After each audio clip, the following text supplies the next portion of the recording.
after 20 years of healing people of chronic illnesses and many other things that seemed rather impossible or miraculous, but seemed to just happen, I realized that the main problem that people have is that they don't truly love themselves. This is epidemic in our culture because we're not taught to love ourselves. In fact, we're taught the opposite. In fact, what we're taught love is a type of need or desire or passion or ownership or a business arrangement. I'll love you if you love me, even between parents and children.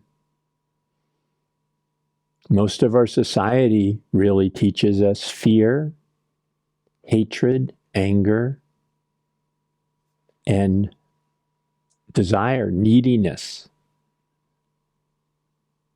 grasping, attachment, and rejection. None of these have anything to do with actual love.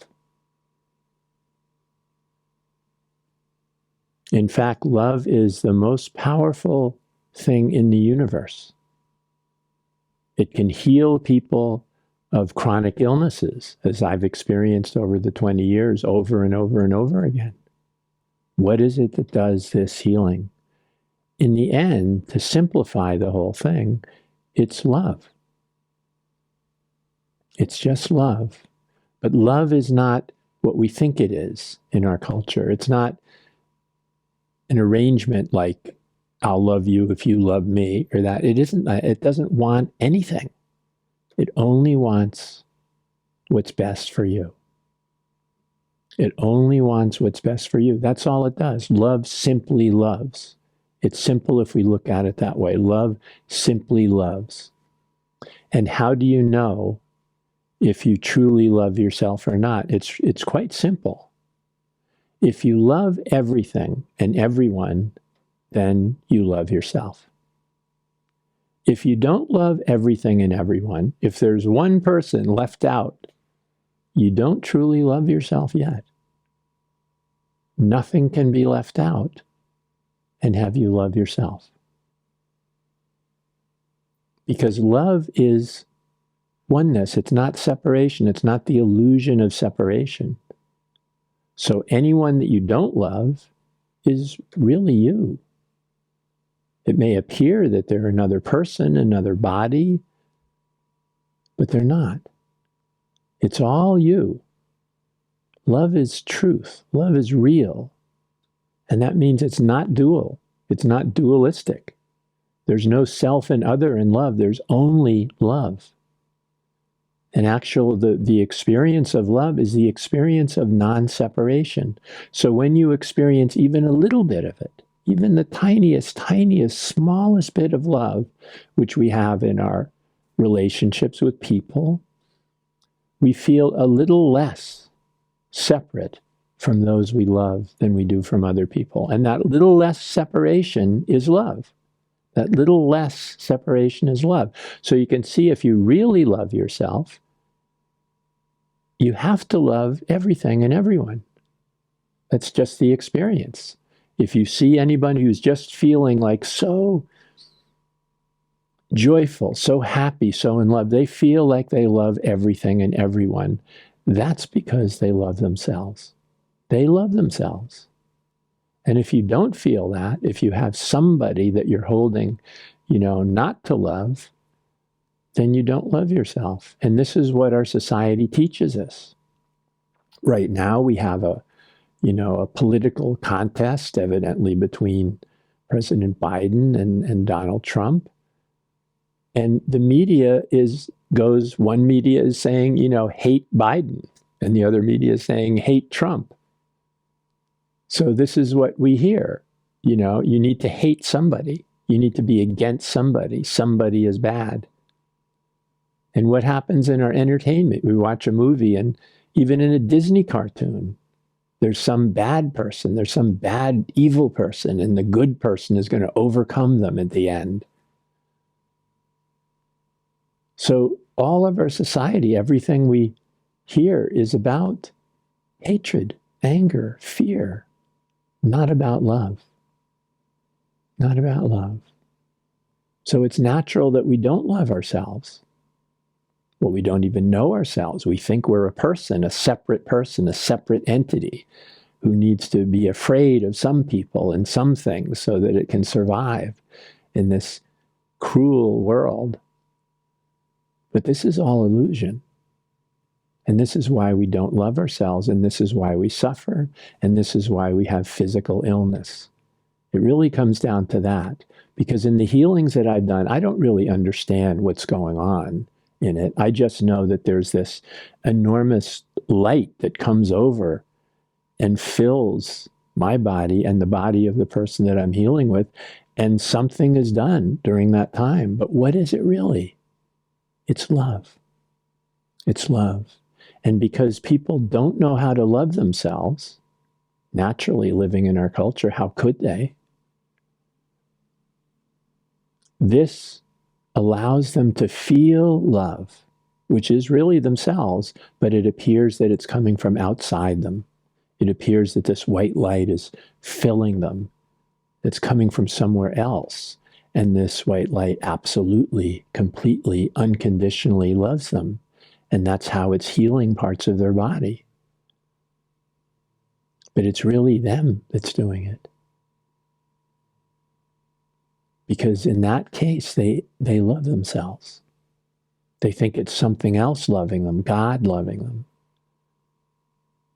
But it's really themselves. It allows them to love themselves. And when they love themselves, healing begins to happen. So if we have an illness or something, we tend to reject our body, to be against our body. Why is it doing this? It shouldn't be having this illness. It shouldn't be having this chronic pain. It shouldn't be having this chronic disease. And we're angry and hate our body. And when we go to a doctor, he, says, yes, you have this disease. This is bad. We can suppress the symptoms. We can cut it out. We can do something violent to your body in order to take this out. That's not love. The first thing love does is love. And then it asks you to understand why you have this illness. Where is it coming from? Doctors don't ask that. They don't care.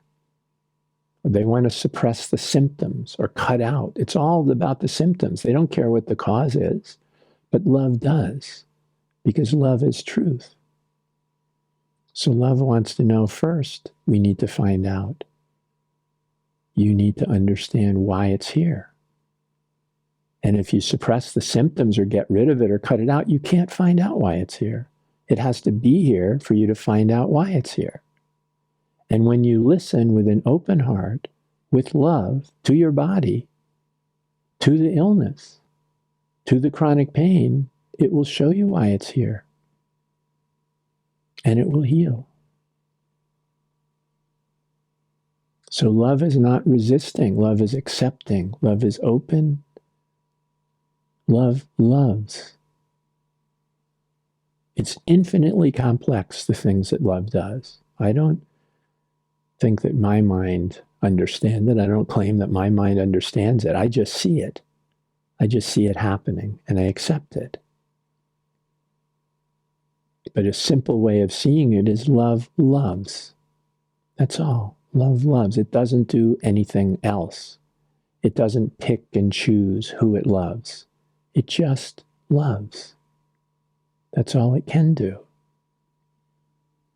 And so there's many people that teach you the practice of loving yourself, but what they're talking about is loving your ego, your false self, which doesn't exist, and is all about contraction, defense, anger, hatred, and fear, mostly fear. And that's not love.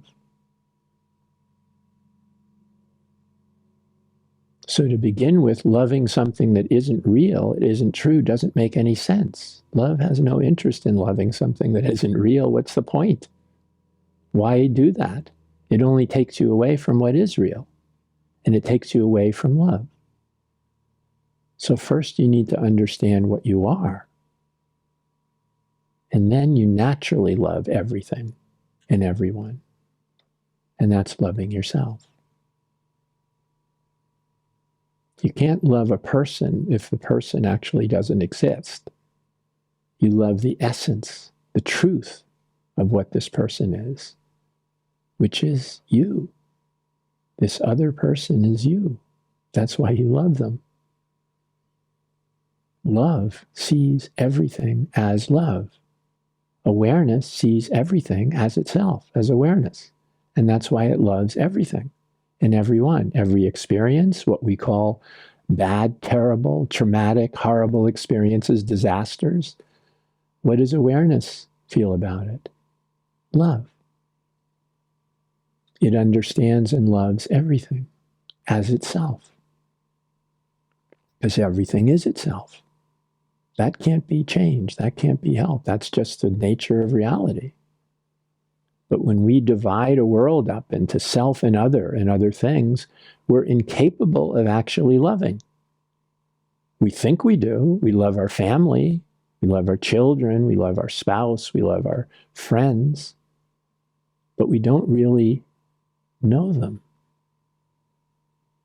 We see them as something separate from us. Therefore, when they physically die, we think that they've gone somewhere. They're gone. We don't realize that there's nothing apart from us. Nothing can go anywhere. Love knows this. But if we live in this illusion of false love, well, we're just going to suffer.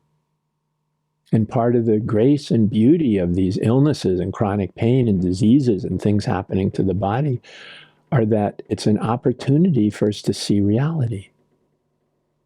We're not the body. It doesn't stop us from loving it. Of course we love it. We love all bodies. We love everything. There's nothing that we don't love. But we are not a body. As awareness, as our true nature, everything we see is us. But we don't identify with it. Because if we identify with it, then we're saying, I'm a body, but I'm not awareness. I'm a body, but I'm not that other body. I'm not a tree. I'm not the world. I'm not the universe, which is a lie. Because we are all of that. Nothing is separate, so we're not separate from anything. And that is truth, and that is love. And when we experience that, then we love ourselves. Not with trying. There's no effort involved. We just love.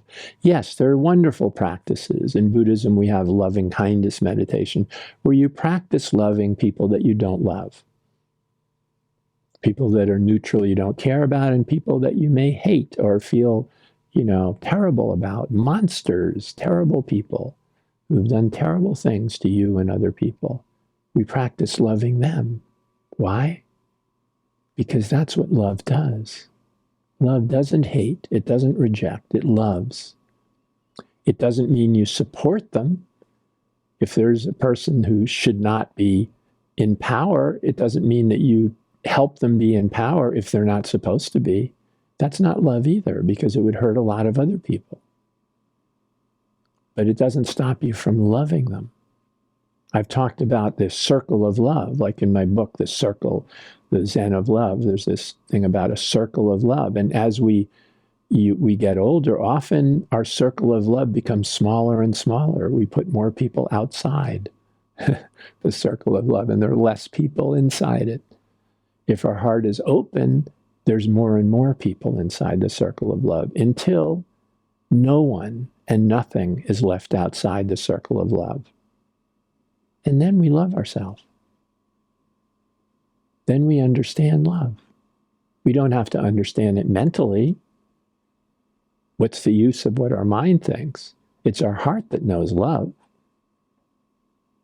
And when we experience it, we know we do. Not because our mind says so. Our mind has nothing to do with it whatsoever. It cannot understand love. Try and see if your mind can really understand love. Even the wonderful poet Rumi that wrote about love so eloquently, the words cannot explain love, cannot describe love. Even Rumi's words can't do it. No words can do it.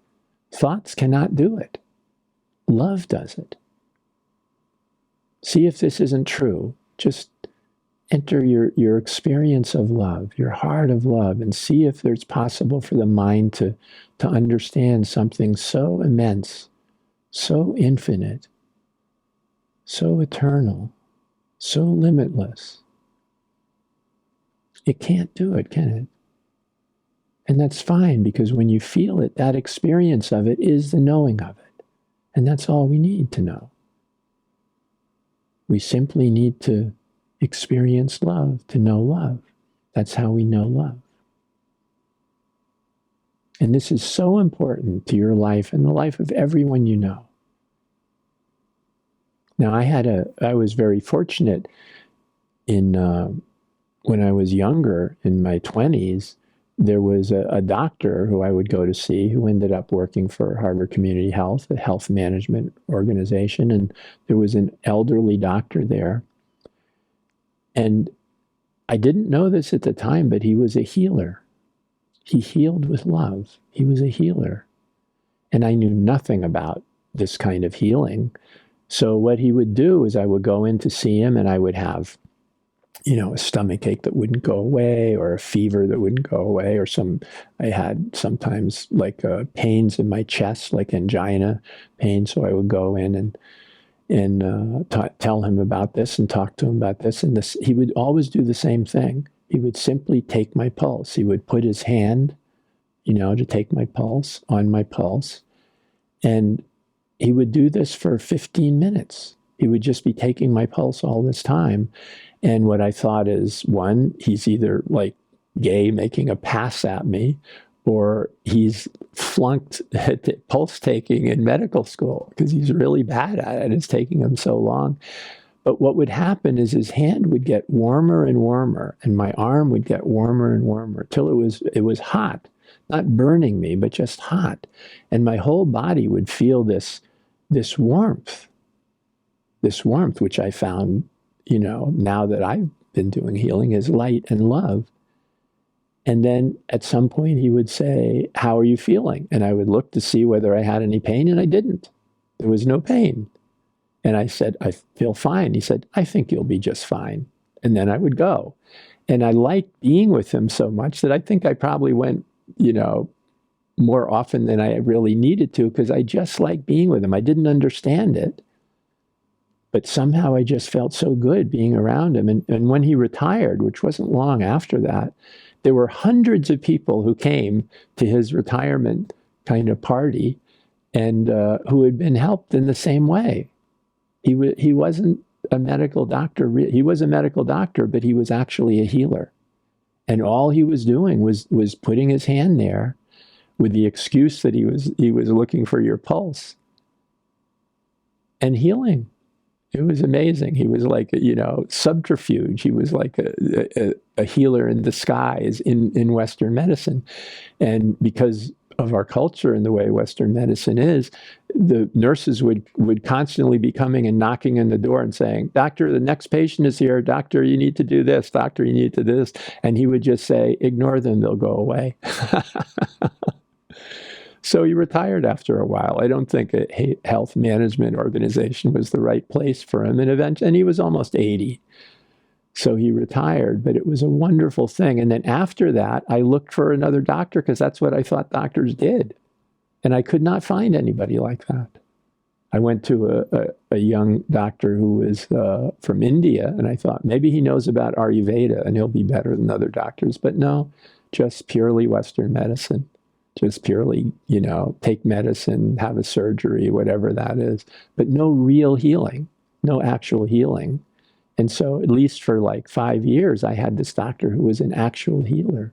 And it was wonderful, wonderful.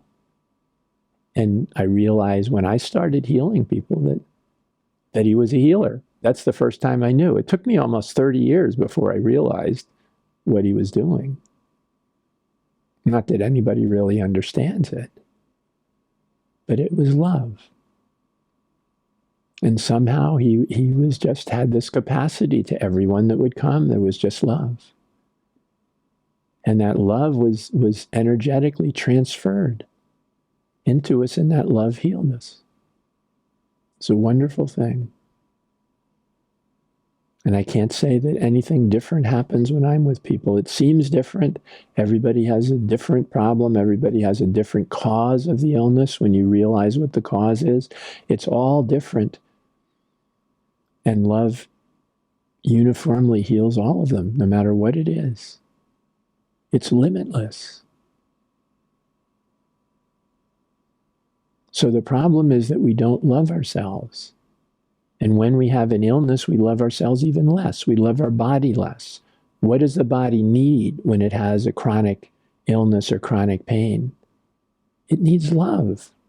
This should be obvious. That's what it needs. Does it need medicine? No. Love is the medicine. It needs love. And the best one to supply this medicine is us. It's our body. We're always available. It's available to us, and we're always available. You can't always go to me or like the healer that I had. You can do this yourself. You love that part of your body that's in pain. You love it into health. And to love it, you have to accept it. You can't reject it. You can't do it because you want the pain to go away or you want the body to change. You love it simply because you love it. That's what love does. It has no agenda. It doesn't have an agenda of healing. It just loves. It just loves. So that's what you do. A part of your body that has pain, you just absolutely love it. You absolutely love it. That's all. And you see how that love relaxes all the resistance. If there's pain in a shoulder, you see how that love just relaxes all the existence, allows the natural healing of the body to come in and heal, and the natural healing of pure energy to come in and heal, and the natural healing power of love to heal.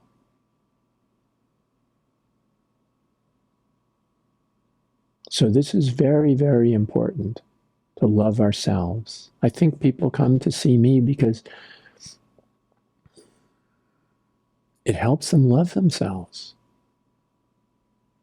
You know, I don't say, come and look at me, I'm wonderful, I have all the answers, I am great, spiritual, wise, awake being, and you're not.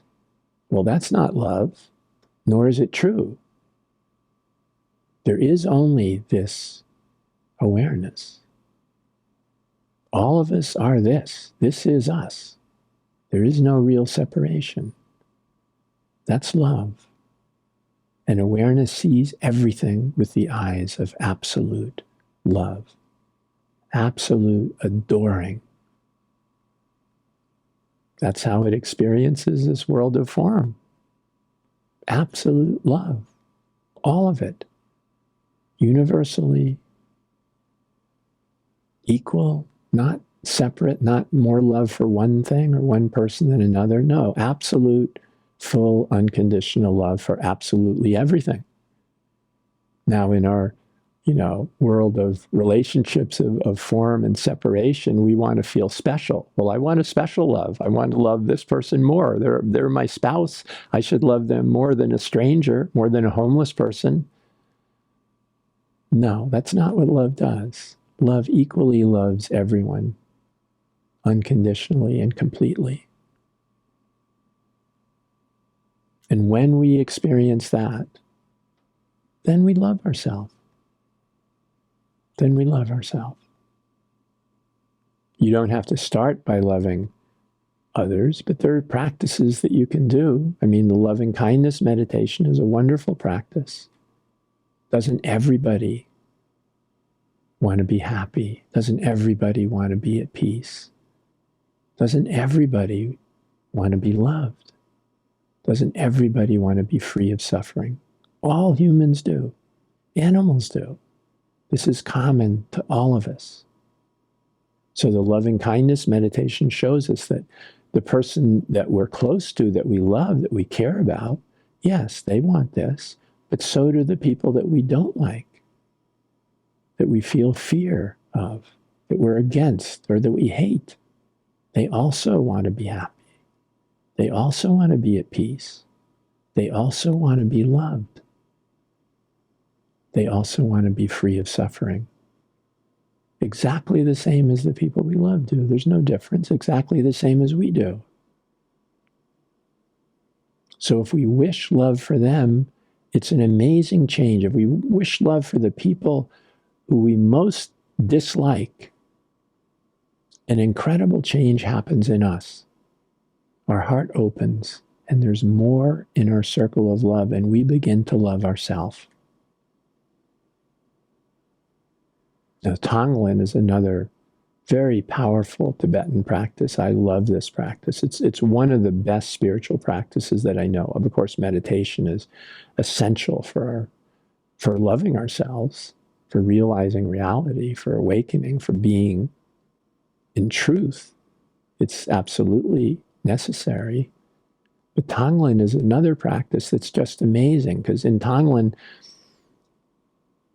we take the suffering of others through our breath into our heart, the suffering of others into our heart, and allow our heart of light and love to transform it, and we send healing and light to them. This is a practice about doing this for others. We can do it for ourselves too, and we can do loving kindness practice for ourselves too, and we should. Since we don't truly love ourselves, we should wish the best, happiness, peace, love, freedom from suffering for ourselves. Of course we should. We should have enormous compassion for ourselves. And we can do Tongling for ourselves too. But when we do it for others, we realize that we're not separate from them. We've brought them into our heart, and we know what their suffering feels like. If we're suffering, it's the same kind of suffering. We know that. And that's a connection where we can begin to see that we're not separate at all. We are these people we're bringing into our heart. And that's why this actually helps them. But more than anyone, it helps us, because we feel that oneness, that love, naturally by doing that. We feel that lack of the illusion of separation in us, which is love.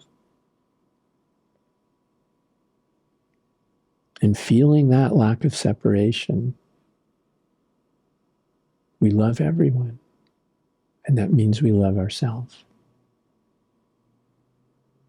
And there really is nothing better than this. This is having an illness or chronic illness that gives us the opportunity to heal ourselves through love is a wonderful gift. It sounds strange to say it, but you can really even want that and look forward to that, because it gives you something to do. It gives you something to love that you haven't been loving before. That's why you have the illness. There's a lack of love, a lack of knowing ourselves. All suffering comes from the illusion of separation, the illusion of a separate self. When there's no separate self, there is nothing to suffer. There is just the oneness, just the totality. And that's also love.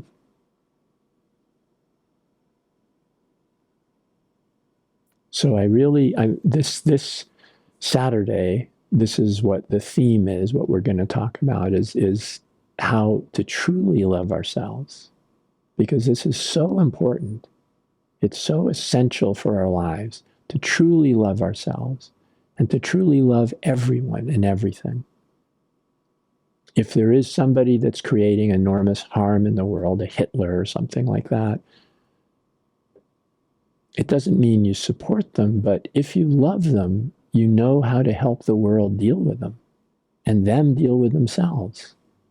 If you hate them, you've put them in a tiny box and you don't understand them at all. So what can you do? They have total power over you because you don't understand them.